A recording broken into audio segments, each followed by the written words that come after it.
എല്ലാവർക്കും നമസ്കാരം. ഇന്ന് സംസാരിക്കാൻ പോകുന്നത് ആത്മാഭിമാനമുള്ള ആളുകൾക്ക് ഒരിക്കലും സഹിക്കാൻ പറ്റാത്ത കുറച്ച് സ്വഭാവ രീതികളെക്കുറിച്ചാണ്. സെൽഫ് റെസ്പെക്റ്റ് ഉള്ള ആളുകൾക്ക് ഒരിക്കലും സഹിക്കാൻ പറ്റാത്തൊരു സംഭവമാണ് ഫാൾസ് അക്യൂസേഷൻസ്. എന്തെങ്കിലും നമ്മൾ ചെയ്യാത്ത കാര്യങ്ങൾ ചെയ്തു എന്ന് പറഞ്ഞ് നമ്മളിൽ ആരോപിക്കുന്നത്, തെറ്റായ ആരോപണങ്ങൾ. നമ്മൾ ചെയ്യാത്തൊരു കാര്യം, നമ്മൾ പറയാത്തൊരു കാര്യം അത് പറഞ്ഞു എന്ന് പറയുന്നത്, അതിൻ്റെ പേരിൽ നമ്മൾ ക്രൂശിക്കപ്പെടുന്നത്, ഇതൊന്നും സഹിക്കാൻ ആത്മാഭിമാനമുള്ള ആളുകൾക്ക് സാധിക്കില്ല.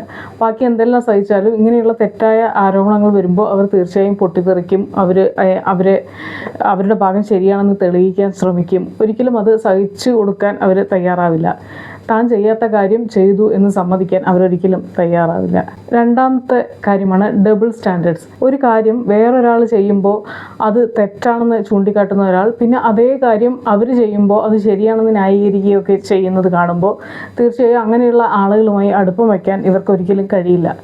ആത്മാഭിമാനമുള്ള ആളുകൾ അത് പെട്ടെന്ന് തിരിച്ചറിയും. അങ്ങനെയുള്ള ഇരട്ടത്താപ്പ് ഉള്ള ആളുകളുമായിട്ട് സഹകരിക്കാൻ ഇവർക്ക് ബുദ്ധിമുട്ടായിരിക്കും. അങ്ങനെയുള്ള ഡബിൾ സ്റ്റാൻഡേർഡ്സ് ഇവർ തിരിച്ചറിയും. ഒരു തെറ്റാണെങ്കിൽ അത് ആര് ചെയ്യുമ്പോഴും തെറ്റായിരിക്കും, അല്ലാതെ അവർ ചെയ്യുമ്പോൾ തെറ്റ്, നമ്മൾ ചെയ്യുമ്പോൾ ശരി, അങ്ങനെയില്ലല്ലോ.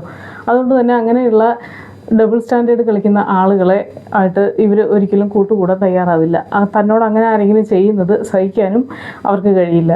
പിന്നെ സെൽഫ് റെസ്പെക്റ്റ് ഉള്ള ആളുകൾക്ക് സഹിക്കാൻ പറ്റാത്തൊരു കാര്യമാണ് ബാക്ക് ഹാൻഡഡ് കോംപ്ലിമെൻറ്റ്സ് എന്ന് പറയും.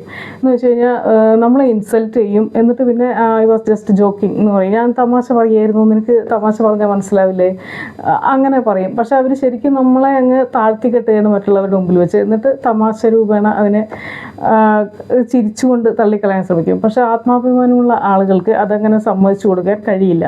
അങ്ങനെ ഒന്നോ രണ്ടോ തവണ ഉണ്ടാകുമ്പോൾ അവർ ക്ഷമിക്കും. പക്ഷെ പിന്നീട് അത് ഒരിക്കലും ഇവർ സമ്മതിച്ചു കൊടുക്കില്ല. ഒന്നുമില്ലെങ്കിൽ അവർ അതിന് തിരിച്ച് അതേപോലെയുള്ള മറുപടി കൊടുക്കും, അല്ലെങ്കിൽ അവരുമായിട്ട് ഒരു ബൗണ്ടറി സെറ്റ് ചെയ്യും. തമാശ രൂപേണയുള്ള ഇൻസൾട്ട് അനുവദിച്ചു കൊടുക്കാൻ ഇവർ തയ്യാറാവുകയില്ല. അതിനുള്ളൊരു സ്വാതന്ത്ര്യം ഇവർ അയാൾക്ക് കൊടുക്കുകയില്ല. പിന്നെയുള്ള കാര്യമാണ് കണ്ടിന്യൂസ് ലേയിങ്. ഇങ്ങനെ എപ്പോഴും നുണ പറഞ്ഞുകൊണ്ടിരിക്കുന്ന ആളുകൾ, പ്രത്യേകിച്ച് കാര്യമൊന്നും ഇല്ലാതെയും ചിലപ്പോൾ അവരുടെയൊക്കെ കാര്യസാധ്യത്തിന് വേണ്ടിയിട്ടാണെങ്കിലും കോൺസ്റ്റൻ്റ് ആയിട്ട് ഇങ്ങനെ നുണ പറയുന്ന ശീലമുള്ള ആളുകളെ സഹിക്കാൻ ആത്മാഭിമാനമുള്ള ആളുകൾക്ക് ബുദ്ധിമുട്ടായിരിക്കും. കാരണം നമുക്ക് ട്രസ്റ്റ് ഇഷ്യൂസ് വരും. അവർ എപ്പോഴാണ് സത്യം പറയുന്നത്, എപ്പോഴാണ് നുണ പറയുന്നതെന്ന് നമുക്കറിയില്ലല്ലോ. അപ്പോൾ അവർ സത്യം പറയുമ്പോൾ അത് വിശ്വസിക്കാനുള്ള ബുദ്ധിമുട്ട് നമുക്കുണ്ടായിരിക്കും. അതുകൊണ്ട് തന്നെ എപ്പോഴും നുണ പറയുന്ന ആളുകളുമായിട്ട് സഹകരിക്കാൻ ഇവർക്ക് ബുദ്ധിമുട്ടായിരിക്കും. പിന്നെ സെൽഫ് റെസ്പെക്റ്റ് ഉള്ള ആളുകൾക്ക് സഹിക്കാൻ പറ്റാത്തൊരു സംഭവമാണ് കൺട്രോളിങ് ആയ ബിഹേവിയർ. എപ്പോഴും നമ്മളെ നിയന്ത്രിക്കുന്നത്, നമ്മൾ എങ്ങോട്ട് പോകണം, എന്ത് ചെയ്യണം, ഒരു സാഹചര്യത്തിൽ എങ്ങനെ പ്രതികരിക്കണം, അല്ലെങ്കിൽ ആരൊക്കെയായിട്ട് നമ്മൾ കൂട്ടുകൂടണം, എന്തൊക്കെ ചെയ്യണം, എന്തൊക്കെ പറയണം, ഇങ്ങനെയുള്ള എല്ലാ കാര്യത്തിലും നമ്മളോട് നിയന്ത്രണം കൊണ്ടുവരുന്ന ആളുകൾ, നമ്മളെ ഉപദേശിക്കുന്ന ആളുകൾ, അങ്ങനെ ഒരുപാട് കൺട്രോൾ ചെയ്യുന്നത് ഇഷ്ടപ്പെടാത്ത ആളുകളായിരിക്കും ആത്മാഭിമാനമുള്ള ആളുകൾ. അപ്പോൾ അതിന് ശ്രമിക്കുന്ന ആളുകളുമായിട്ട്, തന്നെ കൺട്രോൾ ചെയ്യാൻ ശ്രമിക്കുന്ന ആളുകളുമായിട്ട് സഹകരിക്കാൻ ഇവർക്ക് നല്ല ബുദ്ധിമുട്ടായിരിക്കും. അതുപോലെ തന്നെ ഇവർക്ക് സഹിക്കാൻ പറ്റാത്തൊരു സംഭവമാണ് അൺജസ്റ്റിഫൈഡ് ആങ്കർ. ഒരു കാര്യവുമില്ലാതെ പെട്ടെന്ന് ദേഷ്യപ്പെടുന്ന ആളുകളെ സഹിക്കാൻ ഇവർക്ക് ബുദ്ധിമുട്ടായിരിക്കും. ഒരാൾക്ക് ദേഷ്യം വരണമെങ്കിൽ, ഒരാൾക്ക് സങ്കടം വരണമെങ്കിൽ അതിന് തക്കതായ ഒരു കാരണം കൂടി വേണം, അല്ലേ? ചെറിയ ചെറിയ കാര്യങ്ങൾക്കൊക്കെ പൊട്ടിത്തെറിക്കുന്ന, ഭയങ്കരമായി ദേഷ്യപ്പെടുന്ന, ഒരുപാട് ഇമോഷണൽ ഔട്ട്ബേസ്റ്റ് കാണിക്കുന്ന ആളുകളെ ഇവർക്ക് സഹിക്കാൻ ബുദ്ധിമുട്ടായിരിക്കും. അപ്പോൾ അങ്ങനെയുള്ള കൂട്ടുകെട്ട് ഉപേക്ഷിക്കാൻ ഇവർ തയ്യാറാവും. ഒരിക്കലും അങ്ങനെയുള്ള ആളുകളുമായിട്ട് യോജിച്ചു പോകാൻ കഴിയില്ല. പിന്നെ സെൽഫ് റെസ്പെക്റ്റ് ഉള്ള ആളുകൾക്ക് സഹിക്കാൻ പറ്റാത്തൊരു സംഭവമാണ് കൺസ്ട്രക്റ്റീവ് അല്ലാത്ത ക്രിറ്റിസിസം. എപ്പോഴും വിമർശിച്ചു കൊണ്ടിരിക്കുന്ന ആളുകൾ, എപ്പോഴും കുറ്റപ്പെടുത്തിക്കൊണ്ടിരിക്കുന്ന ആളുകൾ. ഒരാളെ നമ്മൾ എന്തെങ്കിലും കാര്യത്തിന് കുറ്റപ്പെടുത്തുകയാണെങ്കിൽ, അവർ വിമർശിക്കുകയാണെങ്കിൽ അതെങ്ങനെ നന്നാക്കാമായിരുന്നു, അല്ലെങ്കിൽ അത് എന്തുകൊണ്ടത് തെറ്റായിപ്പോയി എന്നുകൂടി പറഞ്ഞു തരാൻ അവർക്ക് കഴിയണം. അല്ലെങ്കിൽ ചുമ്മാ കുറ്റപ്പെടുത്താൻ വേണ്ടി മാത്രം, വിമർശിക്കാൻ വേണ്ടി മാത്രം അങ്ങനെ ചെയ്യുന്ന ആളുകൾ, ഒട്ടും കൺസ്ട്രക്റ്റീവ് അല്ലാത്ത ക്രിറ്റിസിസം ചെയ്യുന്ന ആളുകളെ സഹിക്കാൻ സെൽഫ് റെസ്പെക്റ്റ് ഉള്ള ആളുകൾക്ക് ബുദ്ധിമുട്ടായിരിക്കും. പിന്നെ സെൽഫ് റെസ്പെക്റ്റ് ഉള്ള ആളുകൾക്ക് സഹിക്കാൻ പറ്റാത്ത മറ്റൊരു കാര്യമാണ് അൺവാറണ്ടഡ് പ്രൈയിങ്. എന്ന് വെച്ച് കഴിഞ്ഞാൽ ഒരു പ്രൈവസി തരാത്ത ആളുകൾ, അവർക്ക് എല്ലാം അറിയണം, നമ്മുടെ ജീവിതത്തിൽ സംഭവിക്കുന്ന എല്ലാ കാര്യങ്ങളും അറിയണം എന്ന് കരുതുന്ന ആളുകൾ.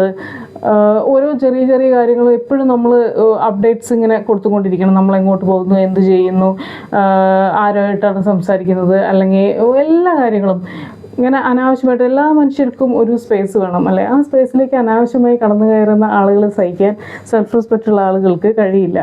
അപ്പോൾ അങ്ങനെ ഒരു പ്രൈവസി തരാത്ത ആളുകളെ, എപ്പോഴും നമ്മുടെ ലൈഫിൽ പ്രൈയിങ് ചെയ്തുകൊണ്ടിരിക്കുന്ന ആളുകളെ ഇവർ അകറ്റി നിർത്താൻ ശ്രമിക്കും. പിന്നെ സെൽഫ് റെസ്പെക്റ്റുള്ള ആളുകൾക്ക് സഹിക്കാൻ പറ്റാത്തൊരു സംഭവമാണ് എക്സ്പ്ലോയിറ്റേഷൻ. നമ്മളെ സ്നേഹം നടിച്ച് ചൂഷണം ചെയ്യുന്ന ആളുകളുണ്ട്. ഓരോ കാര്യങ്ങൾ, അതിപ്പോൾ നമ്മുടെ മെറ്റീരിയലിസ്റ്റിക്കായ കാര്യങ്ങളാണെങ്കിലും ഇല്ലെങ്കിൽ നമ്മളെ ഇമോഷണലി ആണെങ്കിലും ഇങ്ങനെ അവരുടെ ആവശ്യങ്ങൾക്ക് വേണ്ടി ഉപയോഗിക്കുന്ന ആളുകളുണ്ട്. അങ്ങനെയുള്ളവരെ തിരിച്ചറിയാനും അവരെ അകറ്റി നിർത്താനും ഇവർ ശ്രമിക്കും. അങ്ങനെയുള്ള ചൂഷണം മറ്റുള്ളവർക്ക് മനസ്സിലാകാത്ത രീതിയിലുള്ള ചൂഷണം ചെയ്യുന്ന ആളുകളൊക്കെ ഉണ്ട്. അങ്ങനെയുള്ള ചൂഷണം ഇവരൊരിക്കലും സമ്മതിച്ചു കൊടുക്കാൻ തയ്യാറാവില്ല. അങ്ങനെ തങ്ങളെ ചൂഷണം ചെയ്യുന്ന ആളുകൾ എത്ര വേണ്ടപ്പെട്ട ആളുകളാണെങ്കിലും അവർ ദൂരെ നിർത്താൻ ഇവർ ശ്രമിക്കും. ഇപ്പോൾ ഈ പറഞ്ഞ കാര്യങ്ങളെല്ലാം വളരെ അൺആക്സെപ്റ്റബിളായ സ്വഭാവങ്ങളാണ്. അപ്പോൾ ഇങ്ങനെയുള്ള സ്വഭാവമുള്ള ആളുകളെ നമ്മൾ സഹിച്ചു കൊടുക്കേണ്ട യാതൊരു ആവശ്യവുമില്ല. നമ്മളോട് നന്നായി പെരുമാറാൻ കഴിയുന്ന, നമ്മൾ അർഹിക്കുന്ന ബഹുമാനം തരാൻ കഴിയുന്ന ഒരുപാട് ആളുകൾ നമ്മുടെ ചുറ്റിലുണ്ടായിരിക്കും. അങ്ങനെയുള്ളവരെ സഹിക്കേണ്ട കാര്യമേ നമുക്കുള്ളൂ.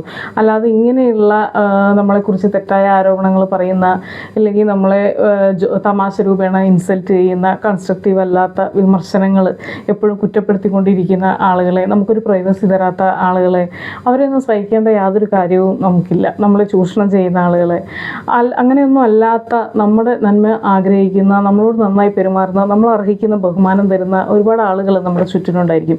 അങ്ങനെയുള്ളവരെ കണ്ടെത്തുക, അവരെ സഹിക്കുക, അവർ ചെയ്യുന്ന തെറ്റുകൾ സഹിക്കാൻ ശ്രമിക്കുക.